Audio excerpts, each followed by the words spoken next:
आज हरियाणा विधायक दल की बैठक में एक बार फिर से एक ऐसा एपिसोड दोहराया गया जैसा राजस्थान विधायक दल की नेता के चुनाव के दौरान दोहराया गया था। जी हाँ, जिस प्रकार राजस्थान में वसुंधरा राजे सिंधिया के हाथों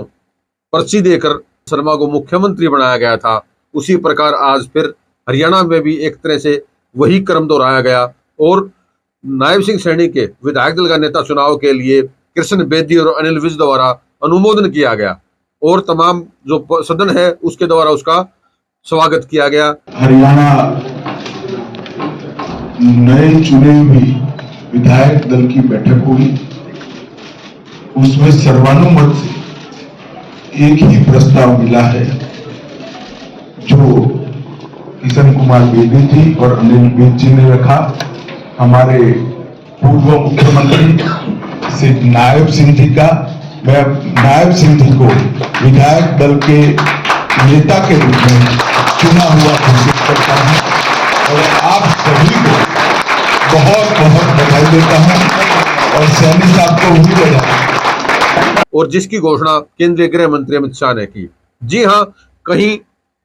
जो पुराने समय में बातें निकल के आ रही थी कि अनिल विज जो है वो मुख्यमंत्री बनने जा रहे हैं, राव इंद्रजीत जो है वो मुख्यमंत्री बनने जा रहे हैं, नायब सिंह सैनी के ऊपर सवाल आ रहे थे, वो तमाम सवाल और तमाम कयास आज अमित शाह की मौजूदगी में वो खत्म कर दिए गए। और वही जो एक तरह से राजस्थान में जिस तरह से वसुंधरा राजे सिंधिया अपने आप को मुख्यमंत्री मान के चल रही थी और ऐन समय भाजपा आलाकमान ने तमाम चीजों को दरकिनार करते हुए एक नई कहानी लिखी थी, उसी प्रकार हरियाणा के जो जितने भी तमाम सवाल उठ रहे थे, चाहे वो नायब सिंह सैनी को लेके ये था कि सिर्फ उनको विधानसभा में यूज किया गया है या उनको डम्मी रबड़ स्टैंप से सीएम कहा जा रहा था, आज उन तमाम कयासों को अमित शाह की मौजूदगी में खत्म कर दिया गया। जहां केंद्रीय गृह मंत्री अमित शाह ने आज घोषणा की कि नायब सिंह सैनी विधानसभा सदन के जो है वो नेता चुन लिए गए हैं, उसके साथ ही राव इंद्रजीत जो बड़े अपने आप को ये मान के चल रहे थे कि दक्षिण हरियाणा से मुख्यमंत्री हो और उनकी लॉबिंग की जा रही थी, दोनों विधायकों का नाम लिया जा रहा था, वो कहीं उनको जो है जगह दिखाई दे गई है कि भारतीय जनता पार्टी जो है वो अपने निर्णय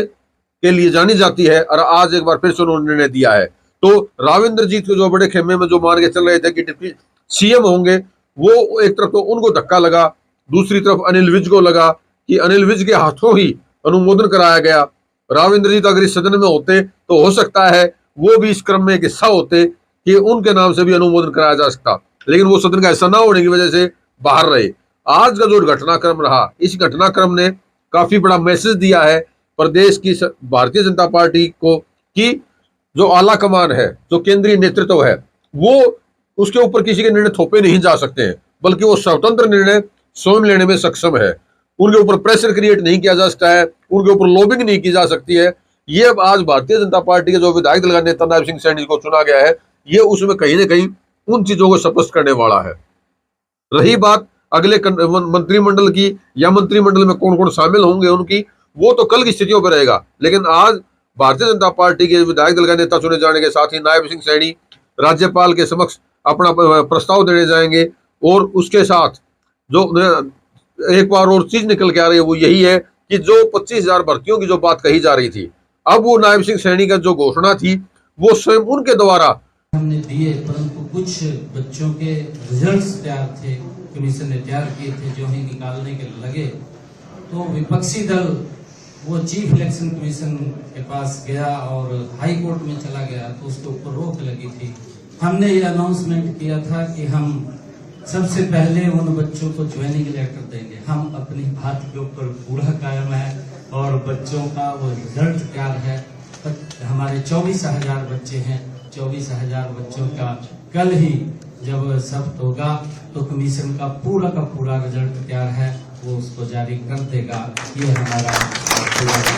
शायद कल शपथ ग्रहण के साथ ही वो भी लागू कर दी जाए और शपथ ग्रहण के साथ ही 25,000 लोगों की जो युवाओं की भर्तियों की जो बात थी उसकी भी घोषणा की जा सकती है। आज के घटनाक्रम ने एक बार फिर से साबित किया है कि जो केंद्रीय नेतृत्व है वो अपने दम पर अपनी कार्यशैली के लिए जो जाना जाता है, वो कार्यशैली भारतीय जनता पार्टी में आज भी कायम है और जो विभिन्न प्रकार के जो कयास लगाए जा रहे थे उनको ताज जो है वो खत्म कर दिया गया। अगले जो मंत्रिमंडल को लेकर जो हमारे जो चैनल के द्वारा जो बातें जनता के बीच में कही गई है, उसके लिए अब आप इंतजार कर सकते हैं कल के लिए। कल हम आपको जो है मंत्रिमंडल के साथ अगली जो चीजें हैं उनके बारे में प्रकाश डालेंगे। लेकिन आज नायब सिंह सैनी के विधायक दल का नेता चुने जाने के साथ ही उनके मुख्यमंत्री बनने का रास्ता साफ हो गया है, और इसकी घोषणा